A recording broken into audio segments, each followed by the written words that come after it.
ఇప్పుడు రేపు సర్పంచ్ ఎలక్షన్ లో ఓటుకు 2000 రూపాయలు ఇస్తారండి. ఏం చేస్తారా 2000 రూపాయలతో? 5 ఏళ్ల పాటు ఆయన సర్పంచ్ ఉంటారు. రేపు రాబోతున్నాయి సర్పంచ్ ఎంపీటీసీ ఎలక్షన్స్ రాబోతున్నాయి కదా, ఎవడు ఎంత ఇస్తాడనేది చూస్తున్నాం మనం. ఒకవేళ డబ్బులు లేనివాడు పోటీ చేస్తే వాడు మంచోడైనా మన దగ్గర పైసలు వాడే గెలుస్తాడా? ప్రాణాలతో ఉంటే వీడెక్కడున్నా రాజేరా.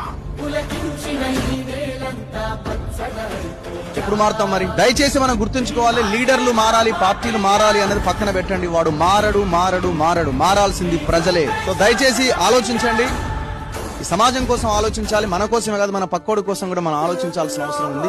మనం మారి మన ఎజెండాలకు వాడిని తీసుకురావాలి. వాడెట్లా మారతాడు? వాడు దొంగే కదా, దొంగ ఎట్లా మారతాడు? సార్ చెప్పినట్టు పులి శాకాహారి ఎట్లయితుంది? అది మాంసమే తింటది. సో అందుకే ప్రజలు మారాలి. మనలో మార్పు వచ్చినప్పుడే లీడర్లు మారుతారు, పార్టీలు మారుతాయి, రాష్ట్రం దేశం కూడా బాగుపడుతుంది. ఓట్లు వచ్చిన సమయంలో పైసలు తీసుకొని ఓటేయడం మానండి దయచేసి. మందు తాగడం మానండి, మందు తీసుకొని ఓటేయడం మానండి దయచేసి. అది ఎప్పుడైతే చేంజ్ అవుతుందో